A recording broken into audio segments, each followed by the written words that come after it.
नमस्कार बंधुगण आज भिडियो रे आमे केउ अभिशाप जो महिला मानकर होइथाए मासिक धर्म विषय जानिबा। यह एक पौराणिक कथा अर्थे।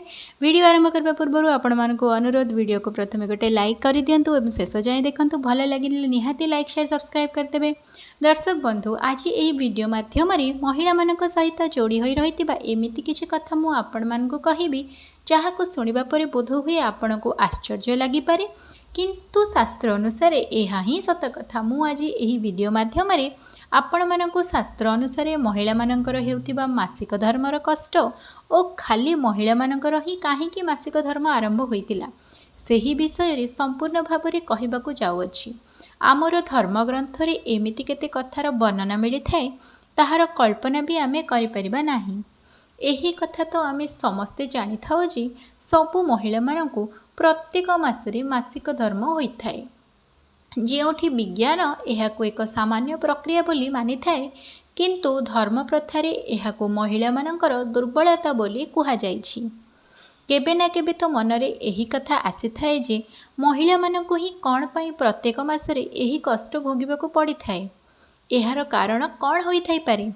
तेबे चलंतु दर्शक बंधु जानिबा आम हिंदू धर्मग्रंथ रे एहार कौन कारण कुहा जाइछि। सेहितिपई वीडियोटी को शेष पर्यंत निश्चय देखंतु। नमस्कार, आपण समस्तंकु पुणी थरे आउ एक सुंदर पौराणिक कथा को स्वागत करुछि। दर्शक बंधु पौराणिक कथा अनुसार एहार कारण देवराज इंद्रंक द्वारा महिला मानंकु दिया जाइतिबा अभिशाप बोली कुहा जाइछि। भागवत पुराण अनुसार थरे देवराज इंद्र निज सभारे बसिथिले। सेही समय रे देवगुरु बृहस्पति आसीथिले। देवराज इंद्र तांकर असम्मान करिबारु देवगुरु बृहस्पति इंद्रदेवंक उपरे रागिगले और एहाको निजर अपमान भावी से देवलोक त्याग करि देइथिले। जहार सुजोग नै असुर माने देवलोक उपरे आक्रमण करिदेले। एही कारणरु इंद्रदेवंकु निज सिंहासन छाड़ी जिबाकू पड़िला। असुर मानंक ठारू निजको बंचाई इंद्रदेव सृष्टिर रचयिता भगवान ब्रह्मांक पाखकू गले आउ ब्रह्मांकु साहाय्य मागिले। सेतेबेले भगवान ब्रह्मा तांकु कहिले, हे इंद्रदेव, एथिपाई तुमको जणे ब्रह्म ज्ञानीर सेवा करबाकू पड़िबो। जदि से तुम सेवारे प्रसन्न होइजिबे तेबे तुमको तुमर स्वर्गलोक पुणी थरे प्राप्ति होइजिबो। भगवान ब्रह्मांकर कहिबा अनुसार इंद्रदेव गोटिए ब्रह्म ज्ञानी को खोजी तांकर सेवा करबाकू लागिले, किंतु इंद्रदेव एही कथा जानि नथिले जे से ज्ञानी देवता असुर अटंती, जहा कारणरू सेही ज्ञानी देवतार असुर मानंक सहित अधिक संपर्क थिला। एही कारणरू सेही ज्ञानी इंद्र देवता देउथिबा सबु यज्ञ सामग्री देवता मानंकु देबा बदଳରେ असुर मानंकु अर्पित करि देउथिले। जेबे इंद्रदेव एही कथा जानिले सेतेबेले से प्रचंड रागी जाइथिले आउ सेही ज्ञानींक बद्ध करि देइथिले।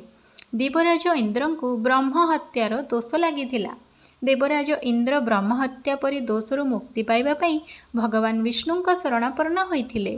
सेतेबेले भगवान विष्णु एही पापर दंडरु बंचिबार उपदेश देई कहिथिले जे, हे इंद्रदेव, एथिपाई आपण वृक्ष, भूमि, जल और स्त्री एही चारि जनंकु निजर टिके टिके पाप बांटिबाकू पड़िबो। ताहा सह सेही समस्तंकु गोटिए गोटिए वर भी देबाकू पड़िबो। भगवान विष्णुंक कथा अनुसार इंद्रदेव प्रथमे वृक्ष को निजर टिके पाप अंश नेबाकू अनुरोध करिथिले।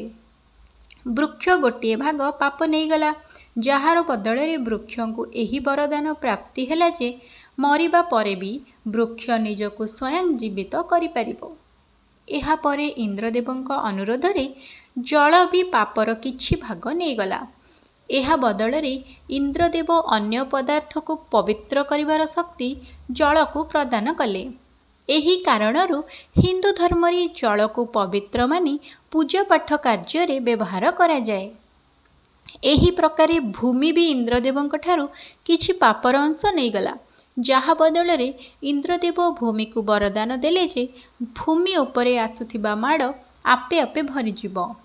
आउ शेषरे इंद्रदेवंक अनुरोध द्वारा स्त्री बाकी रहितिबा पाप को निज उपरकू नहीं गला, जहार कारणरू स्त्री मानंकु प्रत्येक मासरे मासिक धर्मर कष्ट सह्य करिबाकू पड़ी थाए।